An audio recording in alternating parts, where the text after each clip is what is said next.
رمضان کا مبارک مہینہ اور اس کا پہلا عشرہ چل رہا ہے۔ حقیقت یہ ہے کہ اللہ کرے ہمیں یہ بات سمجھ آ جائے کہ رمضان کا مہینہ مسلمان کے لیے نیکیوں کا سیزن ہے۔ عمل مختصر سا، نیکیاں بہت زیادہ، کام تھوڑا سا اور اس پر ملنے والا اجر بہت زیادہ۔ جب یہ سیزن ہے تو ہم میں سے ہر ایک کو یہ سوچنا چاہیے کہ یہ رمضان میری زندگی میں کتنی بار آیا، اور جیسے عام دنیا میں کاروبار کے جو لوگ ہوتے ہیں اور سیزن میں ان کی کوشش یہ ہوتی ہے کہ زیادہ سے زیادہ کمائی کی جائے، پھر یہ بھی کہ ہر کاروباری بندہ وہ یہ دیکھتا ہے کہ پچھلے سیزن میں مجھے کتنا فائدہ ہوا، اگلے سیزن میں وہ اس سے آگے جانے کی کوشش کرتا ہے، پیچھے نہیں آتا۔ لیکن دین کے اعتبار سے جہاں اللہ حکم دے رہے ہیں فَفِرُّوا إِلَى اللَّهِ، میرے بندو مہینہ میں نے تمہیں دیا جس مہینے کی نسبت بھی اللہ کی طرف ہے، جس کو رمضان شہر اللہ کہا گیا ہے، اب اس مہینے میں اگر ہم اپنے رب کے ساتھ وہ تعلق قائم نہ کر سکے اور اپنے رب سے وہ اپنے لیے جو انعامات ہے اور جو بخششیں ہیں، جو مغفرتیں ہیں اور جو برکتیں ہیں وہ حاصل نہ کر سکے، اور روز کے روز ہم پیچھے ہٹنے والے بن جائے، آگے جانے والے نہ بن سکے، تو پھر اس میں قصور ہمارا ہے، بدبختی ہماری ہے۔ دیکھا جائے تو عام طور پر ہوتا یہی ہے کہ پہلے دنوں میں تھوڑی سی انسان کوشش کرتا ہے، جذبہ دکھاتا ہے، شوق رکھتا ہے، لیکن جیسے جیسے رمضان آگے بڑھتا جاتا ہے تو ہمارا شوق کم ہونا شروع ہو جاتا ہے، ہم پیچھے ہٹنا شروع ہو جاتے ہیں۔ حالانکہ ہونا تو یہ چاہیے کہ پہلے دن کے اعمال دوسرے دن کے اس سے زیادہ، تیسرے دن کے اس سے زیادہ، اگلے دن کے اس سے زیادہ، تاکہ ہم اپنے رب کو اپنی نیکیاں دکھائے، اپنے رب کو اپنا شوق دکھا سکے۔ لیکن ہوتا ایسے نہیں ہے۔ اب صلی اللہ علیہ وسلم نے مختلف ارشادات میں اپنے امت کو اس ماہ مبارک میں عمل کی ترغیب دی ہے اور اس عمل کی فضیلت بیان فرمائی۔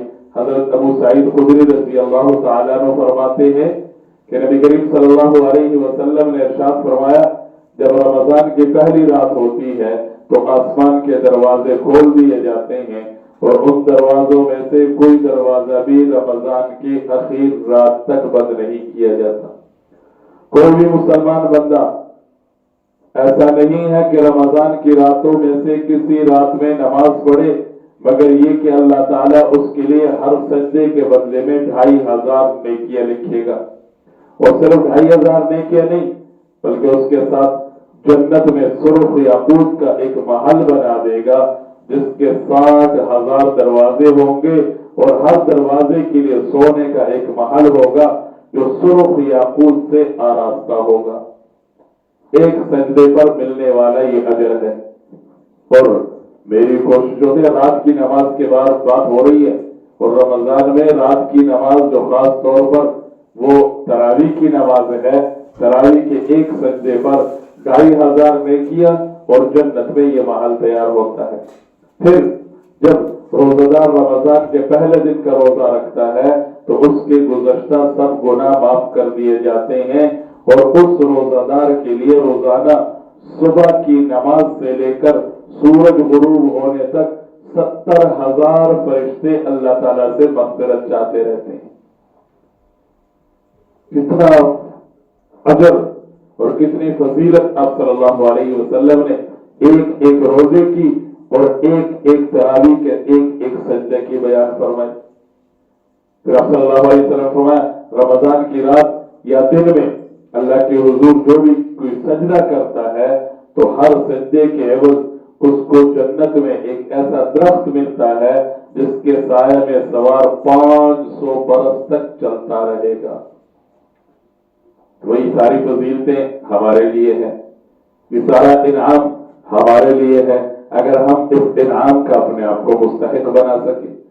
دنیا کے کام، دنیا کے دھندے وہ تو پورا سال چلتے ہیں، اور منع بھی کوئی نہیں ہے کہ اب رمضان میں کام نہ کریں، کام کریں۔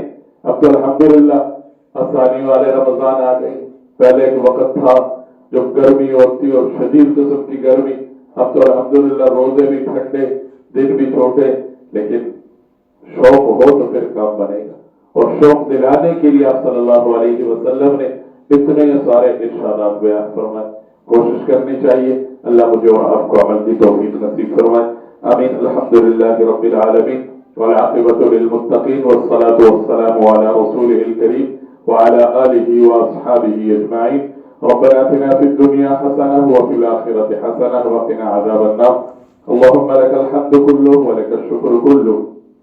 رب کریم ہم سب کا سننا سنانا قبول فرما، اللہ روزے کے اعمال کی توفیق نصیب فرما، اللہ ہم سب کو روزے کے اعمال کا شوق عطا فرما۔ رب کریم تجھ سے مانگتے رمضان کے ہی مہینہ خیریت کے ساتھ عافیت کے ساتھ اختتام پذیر فرما۔ رب کریم ہم سب کو دن کے اور رات کے جو اعمال ہیں، تیری رضا کے جو باتیں ہیں، تیری رضا کے جو اعمال ہیں، یا اللہ وہ ہم سب کو نصیب فرما۔ اپنے گھر کا تعلق نصیب فرما، 5 وقت باجماعت نماز پڑھنے کا عادی بنا، قرآن کا تعلق نصیب فرما، حضور نبی کریم صلی اللہ علیہ وسلم کے سنت کے مطابق زندگی گزارنے کی توفیق نصیب فرما۔ اللہ یہ رمضان ہمیں ایسا گزارنے کی توفیق عطا فرما جس سے تو راضی ہوتا ہے، اپنی رضا ہم سب کو نصیب فرما، اپنی رضا والے اعمال ہم سب کو نصیب فرما، تمام ضرورت مندوں کی ضروریات کو پورا فرما، تمام حاجت مندوں کے حاجات کو اپنے خزانہ گھر سے پورا فرما۔ جن لوگوں نے دعا کے لیے کہا ہوا ہے ان کے حق میں ہم سب کی دعا کو قبول فرما۔ رب کریم بیماروں کو شفا نصیب فرما، بیماروں کو شفا نصیب فرما۔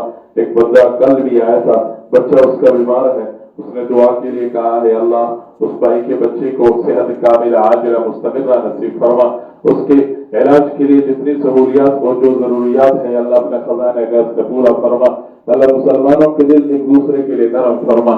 ہم سب کو یہ مہینہ جیسے تیرے ذات چاہتی ہے اور تیرے حبیب صلی اللہ علیہ وسلم نے یہ مہینہ گزارا ہے، ہمیں ایسے گزارنے کی توفیق نصیب فرما۔ جتنے بھی ہمارے عزیز و اقارب اس دنیا سے جا چکے ہیں تمام کے مغفرت کے فیصلے فرما، تمام کے درجات بلند فرما۔